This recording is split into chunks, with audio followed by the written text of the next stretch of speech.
We have, and I think this is the last one of the author called Trooper. Yes, and it's been a little bit a while ago since the last one we have of theirs. And this is the last one. We're of course going to talk about the last two we read of theirs. Let me first copy the name real quick into my. Here we go. My notebook, note app. So the previous one was the aliens that crashed down in space, which had a spaceship that was like 35 kilometers big, if I recall correctly. And I believe as well as reality benders as well, if I recall correctly. That was the previous one we have from Trooper, and then we have 2178, which was even much further. Like that's almost 1,000. 2178. That's almost 1,000 SCPs ago. Oh yeah, the Wukong one with like the giant fist mountain in the jungle. Yes. Yes.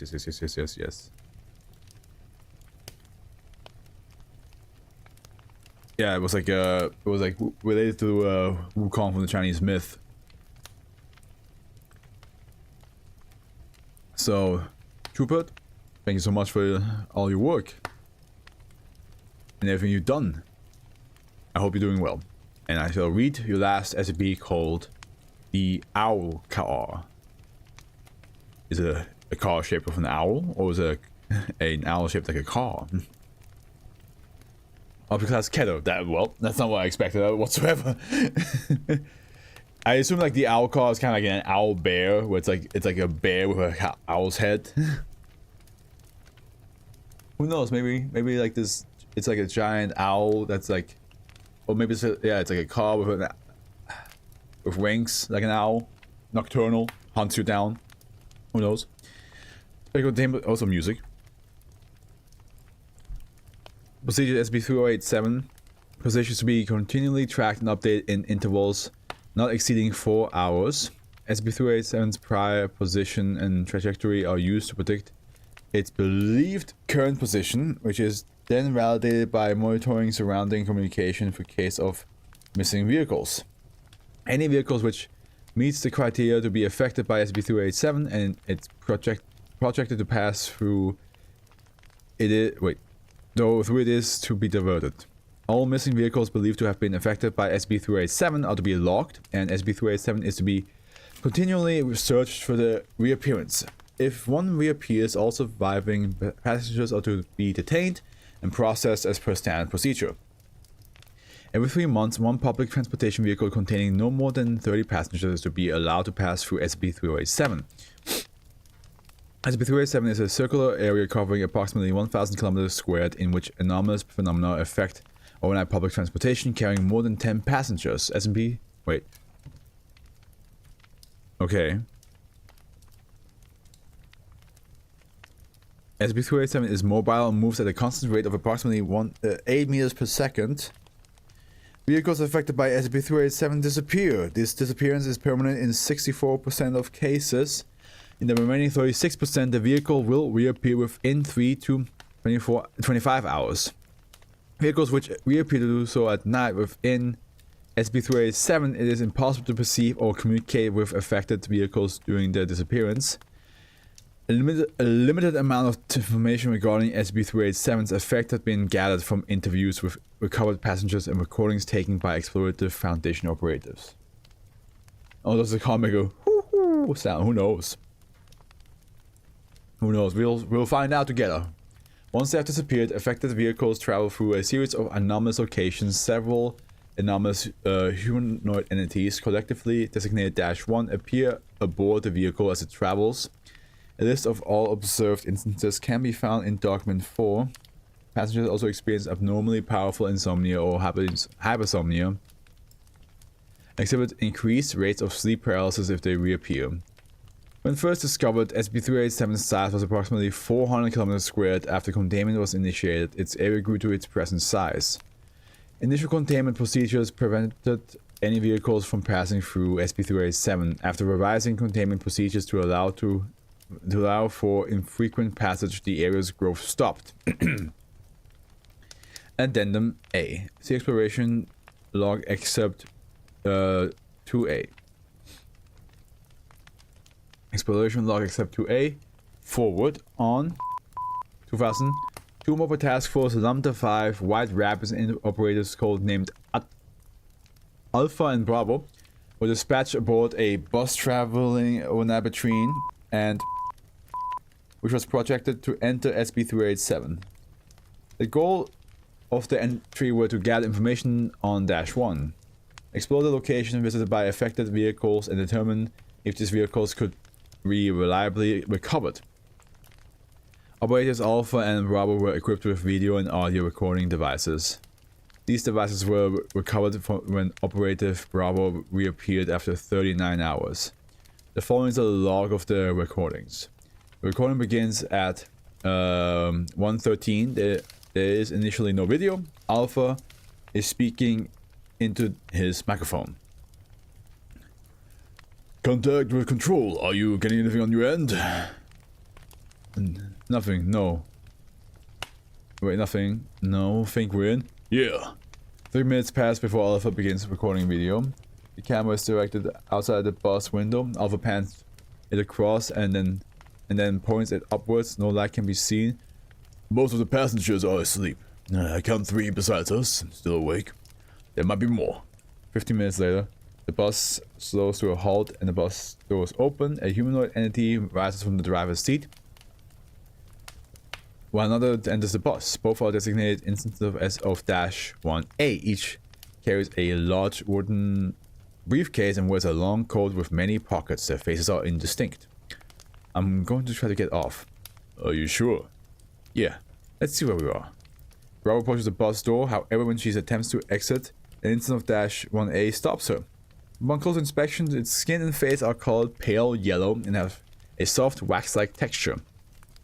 It extends a hand as if in expectation of payment. When Bravo presents nothing, it continues to block the path. Bravo returns to her seat.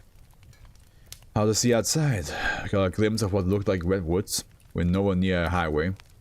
We could try exiting another way. I'm not sure.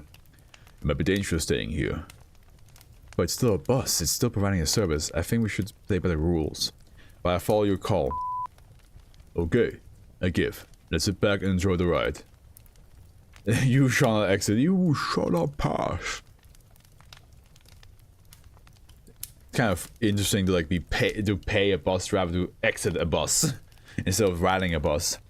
2 instances of -1A remain standing at the front of the bus. The video continues uneventfully for several minutes until Alpha turns it off. Then we have Tour Exploration Log Excerpt -2C. What the fuck? The footage resumes. Exploration Log Excerpt -2C. The footage resumes at 3:15. A constant low rushing sound can be heard in the background. The surroundings of the bus remain too dark to be observed. Here, the situation is deteriorated. There's a loud rattling sound as the bus begins to shake. Bravo pans the camera to show that most of the passengers, despite the violent movement, remain asleep. Thankfully, the sleep-inducing effect of the skip are working in our favor. But there are other problems. Alpha walks into the camera view. No good? No. Here, look. Bravo and Alpha move towards one of the passengers, a tall man in his 40s. His neck is unusually bent such that his head is pressed to the top of the seat. Wait, his neck is unusually bent, but his head is pressed to the top of the seat. His eyes are open, unnaturally wide, and he does not blink. The skin surrounding his eyes is stretched radially outwards. When the operators approach, he begins to moan softly. And up here we have a picture that an instance of -1A was recovered during a later expedition. Its head is shown mid-dissection. Ooh, okay. This one asked for sedatives. Turns out that it was a bad idea. He said he felt like all his blood was rushing to his head. Complaining about the sound. And he got like this. No drugs, then. Are the others still panicking? It's died down. There's a loud creaking sound. Another one. Here. Get a shot of this. Alpha and Bravo move the camera so that it's facing a pair of passengers, and one is sleeping and the other is awake. Initially, the sleeping passenger face appears to be distorted. It here begins to develop down the ventral midline of the passenger's body. A humanoid with spinal limbs and an anomalous a large number of joints, designated -1F. emerges from the inside of the passenger, whose remains form a baggy cloth-like skin. The passenger who is awake indicates signs of distress. The instance of -1F conducts a transaction with one of the instances of -1A. It receives sewing supplies in a large barrel produced anonymously from the pocket and briefcase of -1A instance in exchange for an unidentified currency. It proceeds to use the sewing supplies to repair the tear produced by the passenger from which it emerged, creating a sock-like tube, approximately a human figure and incapable of supporting itself. It then fills the cavity of the tube with a green liquid from the barrel, which inflates the passenger. After the process is complete, the passenger appears to be unharmed and, apart from the stitching traveling down the former tear, otherwise unaltered. The instance of -1F then takes a seat. Alpha and Bravo return the seats and begin discussing possible return strategies. As they do so, they are interrupted by a loud crunching sound. Bravo turns the camera towards a passenger who has been decapitated. Fuck. Wait, maybe. A passenger head, which has fallen to the lap, sprouts legs from the base of its neck and approaches the front of the bus. It attempts to conduct a transaction but is refused. The instance of -1A gestures in apparent anger at the passenger's decapitated body, which is slumped over in its seat and bleeding profusely. The head, designated an instance of -1G, produces more currency, at which point it is allowed to sit. Guess not. I love how you now this bus ride is something else is what you wrote, but the heads of the two -1A instance, I mean, you did say you wrote bus ride, but it's just one extra, so I imagine you saying bus. It attempts to conduct a transaction, but it is refused. The instance of -1A gestures in apparent anger. The heads of the two -1A instances ignite, losing a candle-like flame.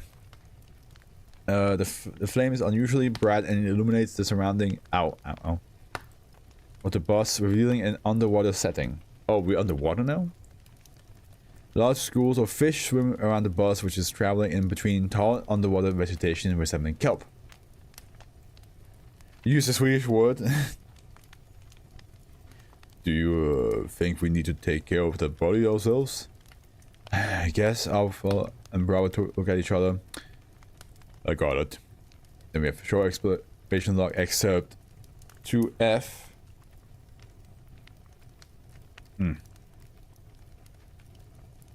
Bus, there we go. Exploration log excerpt 2F. The footage resumes at 1850. Alpha begins by speaking to the camera. This is traveling for a while now. We haven't tried to catch every paranormal thing that happens. We're taking written notes, which we'll hopefully get a chance to share in a debrief. I like the optimism. Thanks. Staying at work has gotten weird. It's been almost 24 hours now. And when the candle ones are at the front of the bus light their flames, it produces this smell. And I noticed a few hours ago that the smell makes us want to sleep. It's very powerful, but even when we try, we can't. We got out of the water some time ago, and we turned the camera back onto record whatever it is we're seeing out there. I'm still trying to figure out why this is called an owl car. Alpha points the camera out of the window. There's light in the distance growing in intensity over time.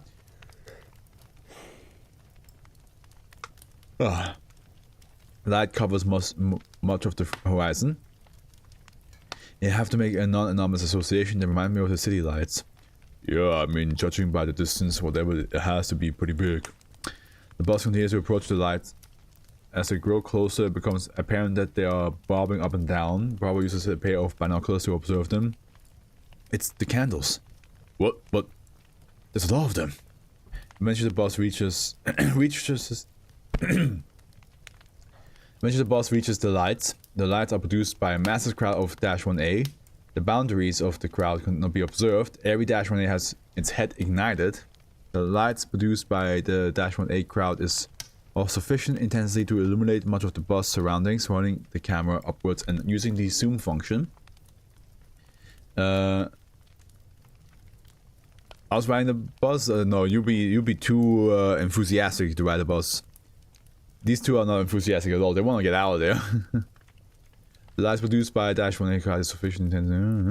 Pointing the camera upwards and using the zoom function Alpha reveals it that an extremely high rocky ceiling dotted with stalactites covers the surroundings. Alpha then turns the camera to display the ground. The stone floor is carved into many rectangular recesses, forming a grid pattern, which occupies most of the floor.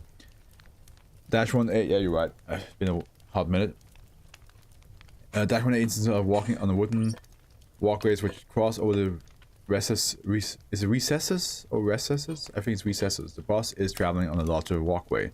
Boss stops several instances of -1, including both instances of -1A exit.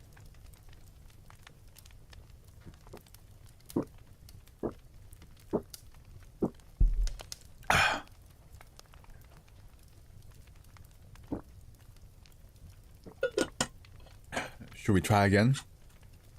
If for no other reason than stretch our legs, yeah, let's go. Bravo and Alpha exit the boss. Instance of -1A turn to look at them as they step out. Alpha points the camera at the ground. Are those? The footage shows that each stone recess is occupied by a naked, non-anomalous human being, all of whom are asleep. Some -1A instances are tending to the humans. Alpha records them producing food and water from their briefcases and inserting them into the human's mouth. Try taking a sample. See if they'll let you. Lab might want one. On it. Then we can go back on the boss and get out of here. Some instances of -1A enter the boss. It is unclear if these are the same ones as before. Alpha and Bravo are bored and the boss begins to move. I hope for their sake that they can go back. Except 2J. Exploration log, except 2J. The recording resumes near the end of Alpha and Bravo's expedition. They have been traveling for more than a day and a half. We need an exit. Alpha pans the camera to show that several passengers who were awake at the beginning of the recording have now entered a catatonic state. Got any ideas? Well, I've got this. Alpha opens his hand to show a piece of the currency with which Instant of -1 conduct transactions. How? Back in the cave when one of the candles wasn't looking, but we don't know what the right way to use it is. What do you mean? It's just one coin. We're going to get everyone out with just one of these. There've been some cases when the boss reappears, right? Why won't this one? Look outside. See, we're back in the redwood forest. Just like any transit, these lines loop in run in loops. Some stop by our reality, but most like this one don't. So the coin. You still need to try. Right. Alpha and Bravo approach one of the instances of -1A at the front of the boss. Alpha presses his coin. We want out. Take us back. The instant of -1A raises a single finger. That's pretty clear, only one. Let's work this out then. You have the experience, you're more valuable back there than me. All that means is I'm close to the end of my run, but you still got your years put in the foundation and I got the coin in the first place. I'll just do it again.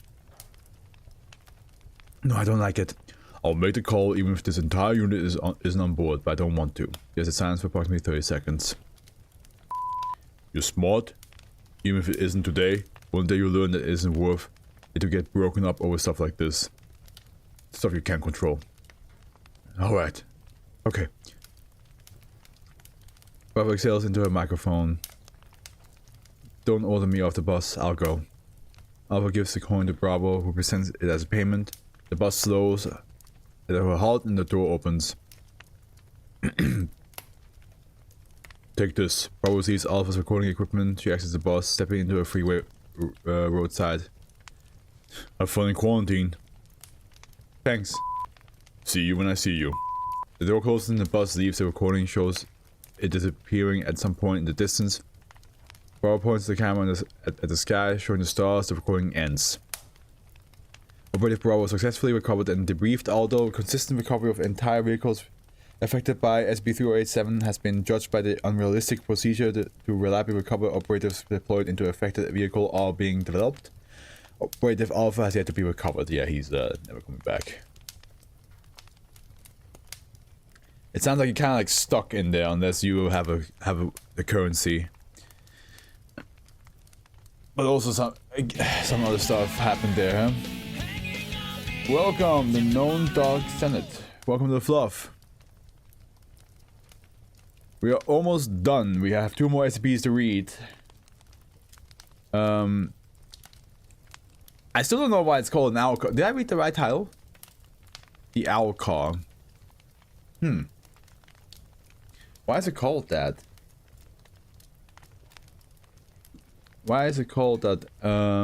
Hey, I'm curious what's up. I'm curious, do you play D&D? I do, yes. But I play with my friends only. I don't play with, like, I don't play on stream or with strangers. Nope, it's not British. I do live in Britain, but it's not British. Welcome to Fluff, my man. Welcome to Fluff. Alright, let's get the next one.